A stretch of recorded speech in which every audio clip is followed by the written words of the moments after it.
enjoyed a strong round one, but the scorecards went against him, and he ended up prevailing on a unanimous decision victory. He scored a stunning quarter-final knockout over Fabrice Valery at the quarter-final stage. An overhand southpaw left from within the confines of a phone booth. How he found room for the shot was absolutely remarkable, but he's got fantastic feet, really dexterous, and he's going to have, as so many of his opponents do, a considerable height and reach advantage over Hasanboy. Will he be able to make it an asset rather than just an attribute? Well, we'll soon find out. Here we go, the final of the 51-kilogram flyweight division. Dusmatov in the red, bit of marking up around his right eye. Batlaev in the blue.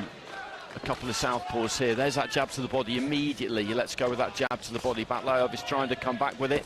Dusmatov with that nice tight guard. Left hand gets through there from Batlaev. That could be important if you land a scoring shot early on. It's going to give you that little bit of belief, and you have to go into fights with people like this believing, expecting that you are going to win, or it's all over before it started. Nice busy start from the pair of them. Lead left hand to the body there from Dusmatov, but I make that a nice positive start from Batlaev. Again, he scores to the body there, Dusmatov, and again just dips those knees. He's in and out so quick. And then back behind that guard. Batlaev working with that lead hand was well short with the 1-2 there. And there's the jab again from Dusmatov. Sustained attack there from him, driving Batlaev back.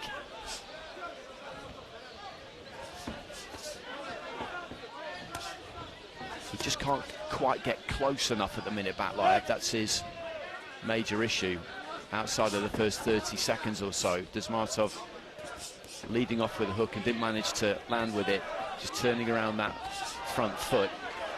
Again, just takes the jab to the body. Batlaev lets that 1-2 go. It doesn't miss by far, but again, that's something that the man in red is so good at. He'll move one way, then the other. The movement is not extravagant. It doesn't take too much out of him. It's economical. And almost all of the time, it's just enough. Just working his hands there, Batlaev, but that was taken on the gloves. Lead right hand from Dusmatov.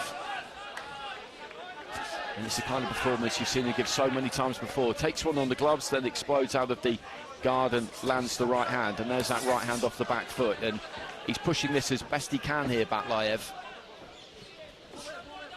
But it's a difficult task. Jab to the body again from the Olympic champion. It's the final minute.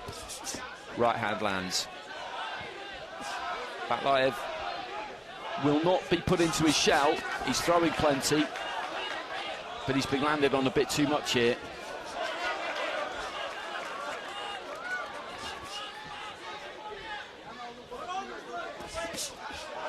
He was looking for the uppercut, but just as he was about to throw it, had his chin just knocked up a little bit by a right hand from Dusmatov. Final 10 seconds.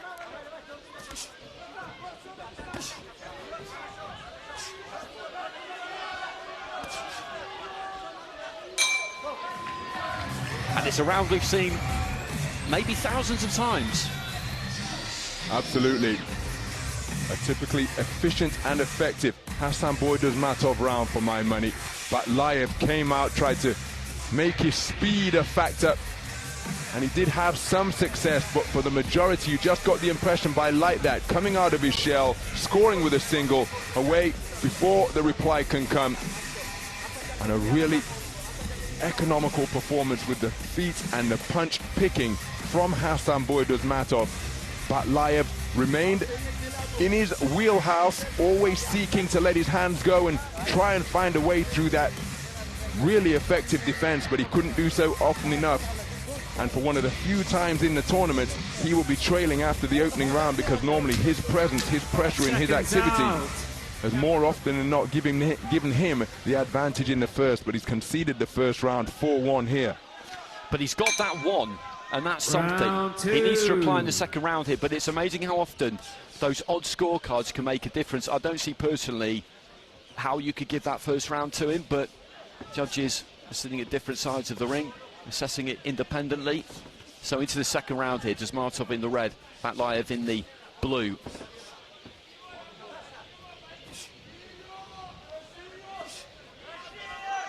A lot of support for Russia in the stadium. There has been all week. A number of former champions have been here for days now, the likes of Denis Lebedev, Igor Lokontsev, Evgeny Tishchenko, both of them just landing simultaneously there. This is good from Batlaev. He's using the range well. I'm not sure if that jab quite got there from Dusmatov, who did land the jab there, though, up to the head.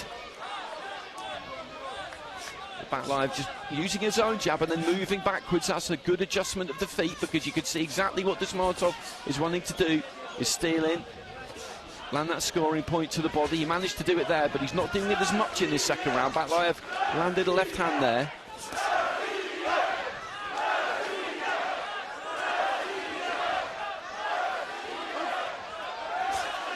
There's that jab again from the man in red. Batlaev, though, just keeping on the move here, and I think is applying better pressure to his opponent in this second round than he did in the first. A little slip there from Dusmatov just past the halfway stage in what is a crucial second round. The second round always is, because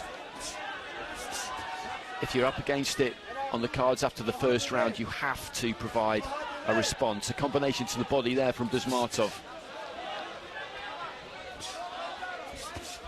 Looking for that 1-2. It's consistency that Batlaev needs here. What he did really well in the first minute was throw consistently, throwing that 1-2, not waiting, keeping Dusmatov on the outside, preventing him taking those body shots on the inside.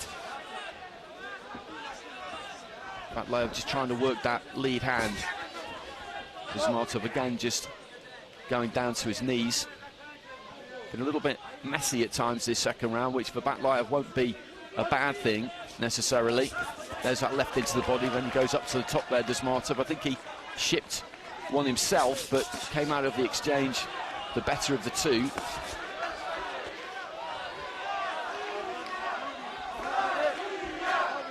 Just holding on to his man for a second there, Dusmatov. Final 20 seconds here. Remember, a 4-1 advantage to the red corner after the first round. There goes the clapper.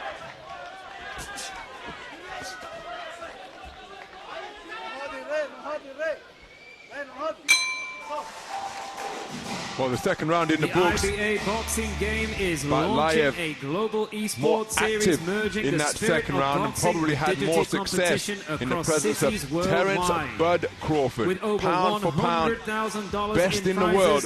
and a Well, I suppose championship it's an belt argument for the between top he and global Alexander competitor. Usyk, but that is the The caliber race of to boxer become that is in absolute attendance world here to champion support the is IBA on.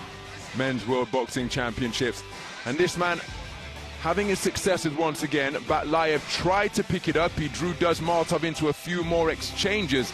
I certainly think he deserves a share of the round, but has he done enough to win the round? That was almost the contest in miniature.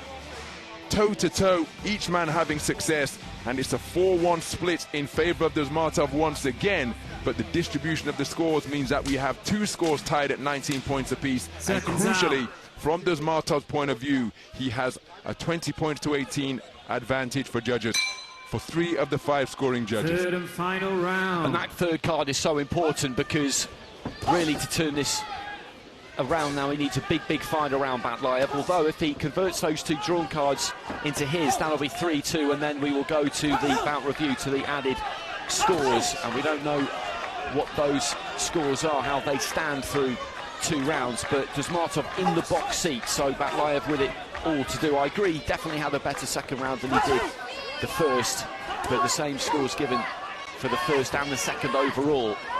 Dusmatov in the red, Batlaev in the blue. It's been another good fight. These are gold medal bouts. We don't expect to see anything other than good fights, good contests. Left hand there from Dusmatov landed nice and clean. Batlaev throwing that 1-2. Little taps to the body there from Dusmatov, but the referee had given the instruction to break.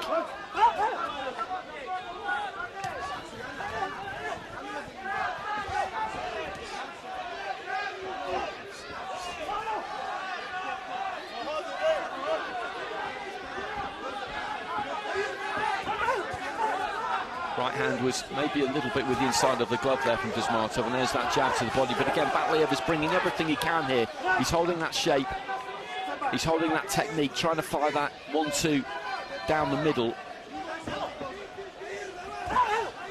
and then rips the body with the left hand, but didn't manage to land it. Dusmatov again there just throws the jab, dips off to his right hand side, and all of a sudden he's behind Bair Batlaev.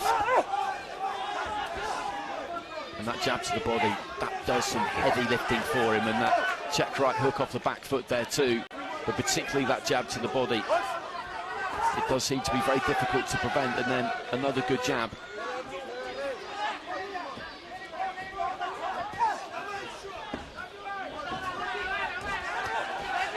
Batlaev just trying to let his hands go there. I think a right hand got through, but a couple of body shots landed in the middle of all of that.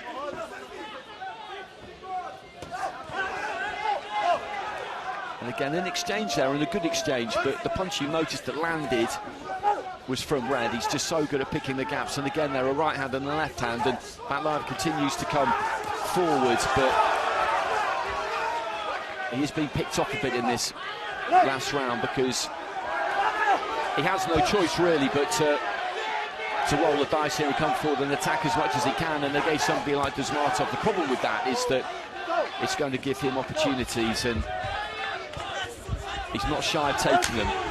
So there goes the clapper, final few seconds of round 3, and on the basis of what we've seen, he'll have done enough, Dusmatov here, to hold that 3-0 lead, probably to increase that 3-0 lead and get the win with the judges here.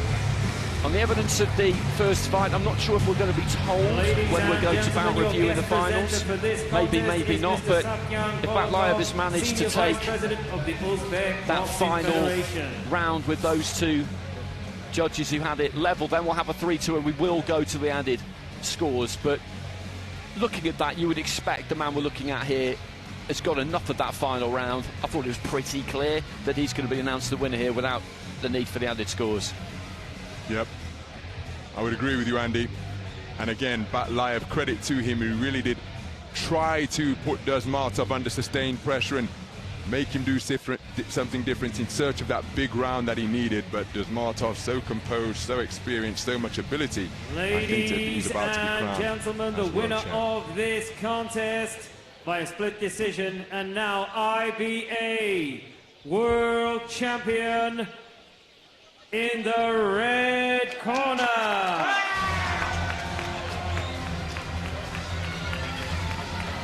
So Hasanboy Dusmatov gets it, retains the title he won Dusmatov of Uzbekistan in Tashkent a couple of years ago. Interestingly, looking at the scoring for that final round, the judges went 4-1 to Batlaev for that final round, which Russia, I must admit I didn't really see myself, but in the final analysis it didn't really matter because Dusmatov has run out a 4-1 winner. All the scores were 29-28, 4 in favour of the man in red, 1 in favour of the fighter in blue. He gave a good account of himself, didn't he? He did everything he possibly could have done there.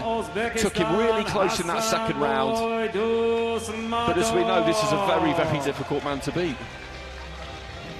That's because he's a very, very special boxer. Outstanding. 2 Olympic titles, the reigning Olympic champion, back-to-back world championship gold medals, the Asian Games champion as well, and back early in his career he took the Asian title, king of every territory available to him.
He would have been a hot favourite going into this competition, Dusmatov, but being favourite and converting that into a gold medal are two different things. You're operating under a lot of pressure from the public, from your home country, from your federation as well. And it was a good fight. It was a good fight, and Batlaev will have learned an awful lot there. So 2 down. And next up we head into the 54 kilogram bantamweight division.